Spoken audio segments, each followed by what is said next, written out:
গৌরীকুণ্ডের এইখানটায় হাজার হাজার ঘোড়া এইভাবেই দাঁড়িয়ে আছে সারিবদ্ধভাবে। জয়ন্তর জন্য অপেক্ষা করছিলাম, জয়ন্ত চলে এসেছে। জয়ন্ত আসতেই আমরা সঙ্গে সঙ্গে হোটেলে ঢুকে পড়েছি। জয়ন্ত এখানে বসে আছে আর আমরা ক্লোক রুম থেকে আমার রাকস্যাক নিয়ে নিয়েছি।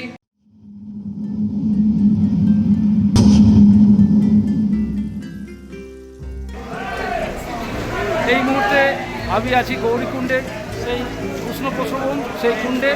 এখান থেকে তোমাদের সকলকে স্বাগত জানাচ্ছি। আমি এখানে স্নান সেরে ফেলেছি আর জার্নি স্টার্ট করছি। এবার আমাদের লক্ষ্য তুঙ্গনাথ। উষ্ণ প্রস্রবণে স্নান সেরে অবশেষে গৌরীকুণ্ডের এই মন্দিরে মাতা গৌরীর আশীর্বাদ নিয়ে আমরা আজকে যাত্রা শুরু করলাম তুঙ্গনাথ দর্শনের উদ্দেশ্যে। তুঙ্গনাথ দর্শনের বেস ক্যাম্প চোপতা, আর চোপতার দূরত্ব গুগল জিপিএস অনুযায়ী 72 কিলোমিটার, কিন্তু সময় লাগবে প্রায় 3 থেকে 4 ঘন্টা। গৌরীকুণ্ড থেকে সিআর জিপে আমরা উঠে পড়েছি। জয়ন্ত একদম উইন্ডো সাইড সিটটা পেয়েছে। লাকি ছেলে সবসময় উইন্ডো সিটগুলোই ট্রাভেল করে। এখন আমরা যাচ্ছি সোনপ্রয়াগের দিকে। সোনপ্রয়াগের ট্যাক্সি স্ট্যান্ডে ট্যাক্সি থেকে নেমে পড়েছি। এবার আমরা হেঁটে হেঁটে যাচ্ছি পার্কিং লটের দিকে, সেখানে আমাদের ক্যাব রাখা আছে।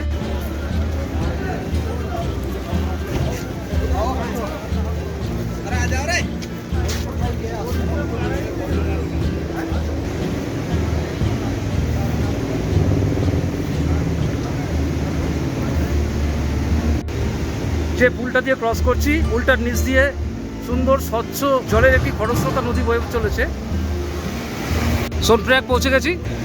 দেরাদুন 265 কিলোমিটার, ঋষিকেশ 210 কিলোমিটার, আর রুদ্রপ্রয়াগ এখান থেকে 70 কিলোমিটার।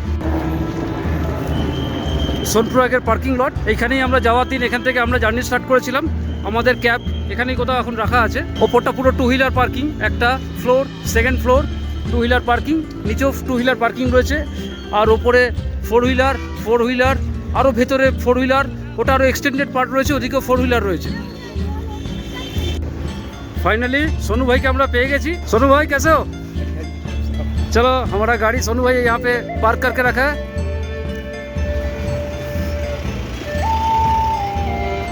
আমরা গাড়িতে উঠে পড়েছি। ঘড়িতে এখন সময় এক্স্যাক্ট 12টা 3 মিনিট। জার্নি এখন স্টার্ট হলো। পেছনে জয়ন্ত ফোনে ব্যস্ত আছে। আঁকা বাঁকা সুন্দর পাহাড়ি রাস্তাগুলো অতিক্রম করে চলে এসেছি গুপ্তকাশী। একটু ট্রাফিক জ্যাম রয়েছে।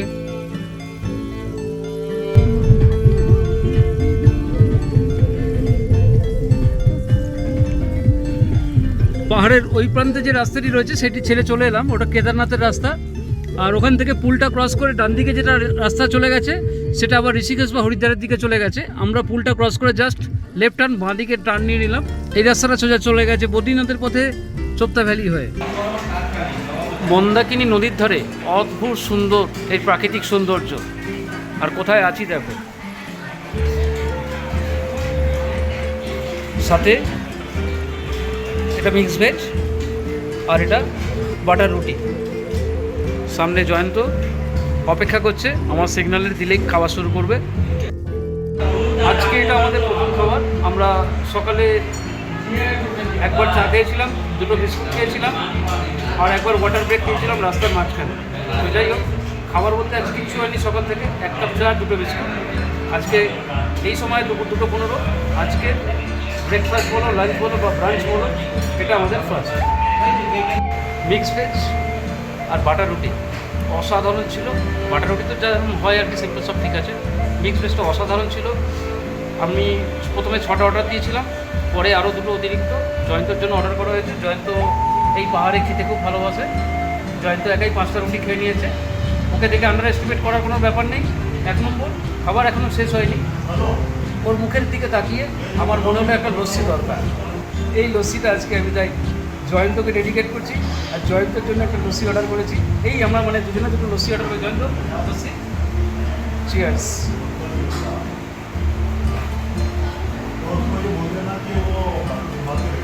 অসাধারণ হয়েছে।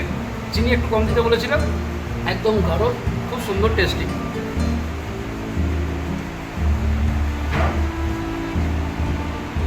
আর K residency hotel and restaurant, যেখানে আজকে আমাদের লাঞ্চ হলো। কিউআর কোডে পেমেন্ট হয়ে গেছে। এখন আমাদের বিল হয়েছে 645 টাকা, 645। লাঞ্চ করে গাড়িতে উঠে পড়েছি।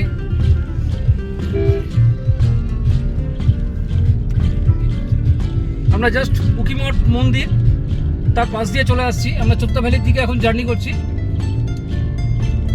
বাঁদিকে ওপরে যে রাস্তাটা উঠে গেছিল সেটাই উকিমঠ মন্দির যাওয়ার রাস্তা।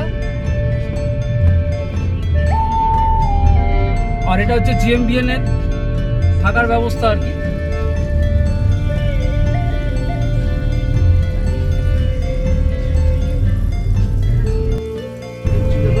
সামনে লাল রঙের যে বাড়িটি দেখা যাচ্ছে সেটা হচ্ছে ভারত সেবাশ্রম উকিমঠের। খুব সুন্দর জায়গাটা, অপরূপ সুন্দর একটা ফুল গাছ। এই গাছে ফুলগুলো যে হয়েছে বেগুনি কালার, আমাদের ওখানে যেমন রাধাচূড়া বা কৃষ্ণচূড়া হয় ঠিক অনেকটা সেরকমই এই ঘাটিতে অনেক জায়গাতেই রাস্তার ধারে এই ফুল গাছ হতে দেখলাম।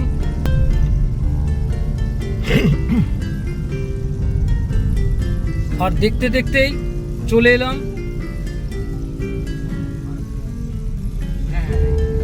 উকিমঠের ভারত সেবাশ্রমে।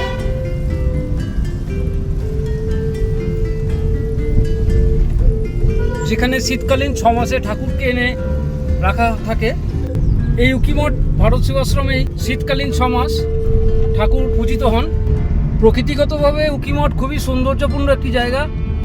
এখানে অনেক হোটেল, রেস্টুরেন্ট বা হোমস্টেরও ব্যবস্থা রয়েছে।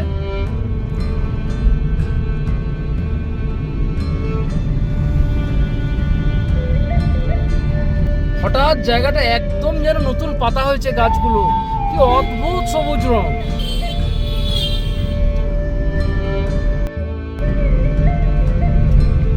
অসাধারণ সুন্দর এই রাস্তাটা, আঁকা বাঁকা কিন্তু খুব ওয়েল মেনটেন। ঘন সবুজ জঙ্গলের মাঝখান দিয়ে বেঁকে বেঁকে যাওয়া এই রাস্তা, পাহাড়ি রাস্তা।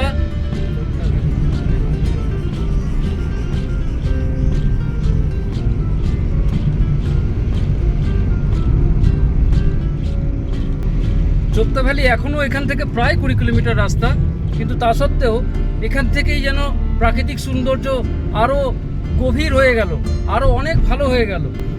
দেখে যেন চোখে একটা সুখ অনুভূত হচ্ছে, প্রতিটা মুহূর্তই ক্যাপচার করে রাখার মতো। তবে জয়ন্তুর একটা কথা বেশ আমার ভালো লেগেছে শুনে, একটি মাত্র বন্যপ্রাণী আমরা এতক্ষণে দেখতে পেয়েছি, সেটা হচ্ছে বাঁদর। অথচ এখানে নাকি লেপার্ড, টাইগার, বিয়ার, ডিয়ার সবই থাকে।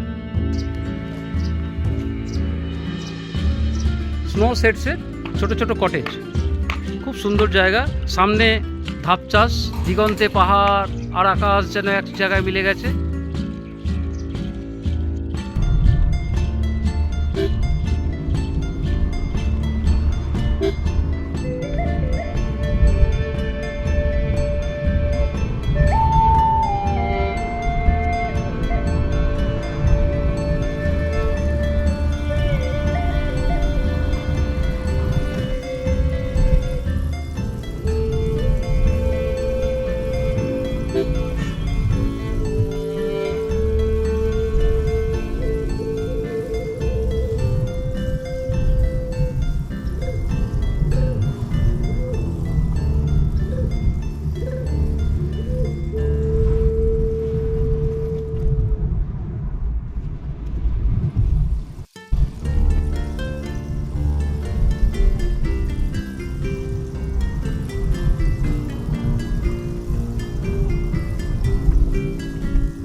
তুঙ্গনাথ টেম্পলের গেটে যাওয়ার রাস্তাতে জাস্ট মোটামুটি 4.5 থেকে 5 কিলোমিটার আগে একটা ক্যাম্প সাইট থেকে আমার বেশ ভালো লেগে গেল। একদম চারদিকে পাহাড়ে ঘেরা, এই মুহূর্তে মেঘ করেছে, এখান থেকে স্নো পিকগুলো সব দেখা যায়। কোনো পলিউশন নেই, শুধু আমরা অক্সিজেন আর আমরা। আকাশে একটু মেঘ করেছে, মাঝে মধ্যে একটু আধটু বৃষ্টিও পড়ছে। এখান থেকে আমরা ওপরে কিন্তু ওই পাহাড়ের ফাঁক দিয়ে, জানি না ক্যামেরা আসছে কিনা, ওখানে ওই আইস পিকটা দেখতে পাচ্ছি। এবার আমরা ভেতরে যাচ্ছি।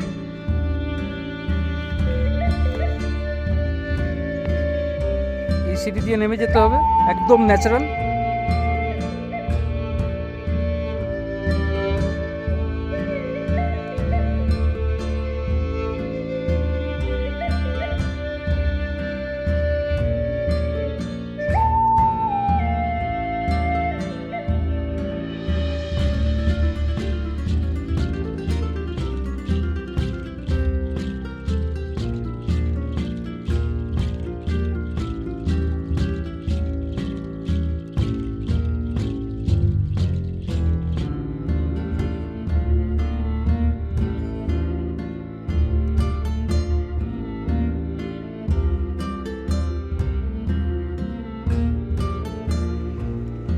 মাথার উপর সামান্য একটু কালো মেঘ হয়েছে, টিপ টিপ করে বৃষ্টি পড়ছে।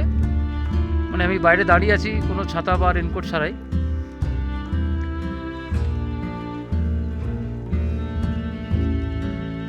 ভেতরে জয়ন্ত পা মেলে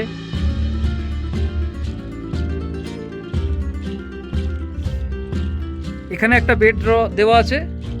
এইখানে একটা ডাবল বেডের থেকেও বড়, মানে দুজন প্লাস একটা বাচ্চা নিয়ে থাকা যেতে পারে, মানে ফ্যামিলি। আবার এখানে জয়ন্ত বসে হচ্ছে একটা সিঙ্গেল বেডের ওপর, মানে টোটাল এখানে 5 জন থাকতে পারে। এই মুহূর্তে লাইট একটু কম আছে কারণ ওদের এখানে সোলারে সব কিছু চলে, একটু পরে ওরা লাইট চালু করে দেবে। আর এটা অ্যাটাচ বাথরুম, বেসিন দেওয়া আছে। এই হচ্ছে অবস্থা।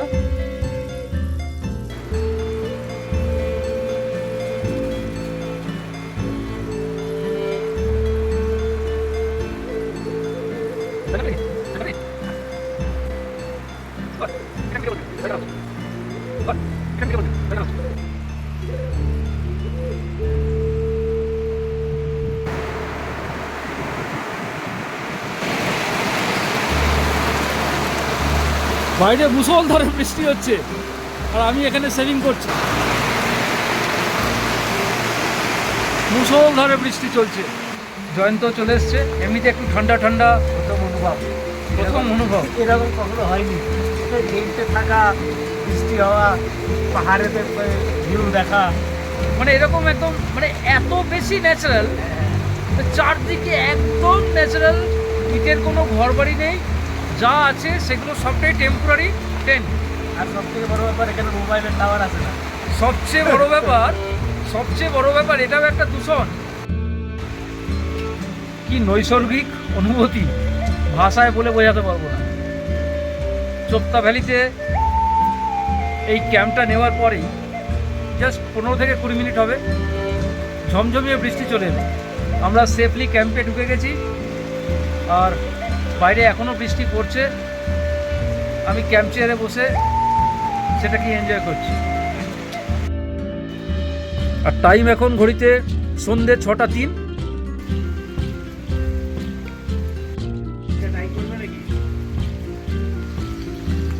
জীবনে আর কি লাগে, এইখানে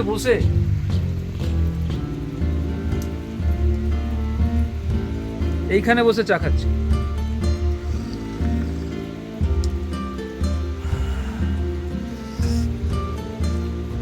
বাড়ি থেকে আনা বেকারি বিস্কুট। জয়ন্ত দারুণ বিস্কুটের কালেকশন করেছে। ওই দূরে জয়ন্ত কেদারনাথ যাত্রার ট্রেকিং এ পায়ের ব্যথা কমাবার জন্য বাবু হয়ে বসে আছে। আর এইটা আমার পা। ঘড়িতে এই মুহূর্তে সময় 7:45। ডিনারের রেডি হচ্ছে, হলেই আমাদের সঙ্গে সঙ্গে ডাকবে। জঙ্গলের কাঠ দিয়ে, একদম অর্গানিক ওয়েতে জঙ্গলের কাঠ দিয়ে কিন্তু আমাদের রান্না হচ্ছে। আমি নিজে গিয়ে দেখে এলাম। আমাদের ক্যামেরার ব্যাটারিগুলো সব চার্জে বসিয়ে এলাম। এখানে রুমের মধ্যে চার্জিং অ্যারেঞ্জমেন্ট নেই, শুধুমাত্র এখানে আমার এখানে সুইচ, এই সুইচ দিয়েই রুমের মধ্যে একটি মাত্র ল্যাম্প জ্বলে। আর টয়লেটের জন্য একটা সুইচ, টয়লেট অ্যাটাচ আছে, এর জন্য একটা আলাদা সুইচ রয়েছে।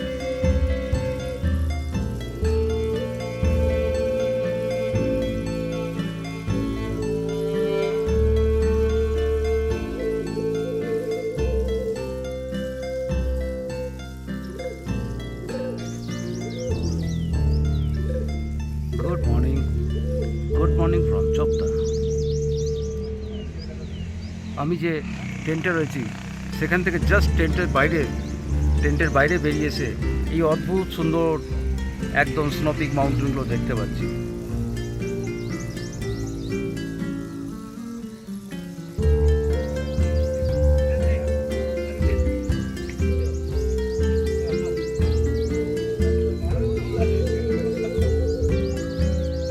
ঘড়িতে এই মুহূর্তে হয়েছে সময় সকাল 6:56, প্রায় 7টা বাজতে যায়। সূর্য অনেকটাই চোখের সামনে চলে এসছে, খালি চোখে তাকানো যাচ্ছে না, সূর্যের প্রখর তেজ। টেম্পারেচার রাত্রিবেলায় খুব ভালো ছিল, আমরা দুটো কম্বল নিয়ে খুব ভালোভাবে ঘুমিয়েছি, আমাদের বেডটাও ভীষণ ভালো ছিল। এই টেন্টে আজ আমরা রাত কাটালাম। জয়ন্ত ওই কর্নারটা শুয়েছিল আর আমি এই কর্নারে শুয়েছিলাম। এইদিকে আমাদের কিছু লাগেজ পড়ে রয়েছে, জয়ন্ত অলরেডি চলে গেছে লাগেজ নিয়ে গাড়িতে। আমার লাগেজ এই সামনে পড়ে রয়েছে। এইবার আমরা বেরোবো। আদিত্য ভাই আমাদের সাথে আছে, ক্লাস 11th স্টুডেন্ট। ও এখানে জবও করে প্লাস পড়াশোনা করে। চলো আদিত্য, চলতে। সোনু ভাই গাড়ি নিয়ে রেডি হয়ে গেছে, বাস এবার আমাদের খালি বেরোবার অপেক্ষা। টাইম হয়েছে এখন সকাল 7:05, আর আমি এবার গাড়িতে উঠে বসছি।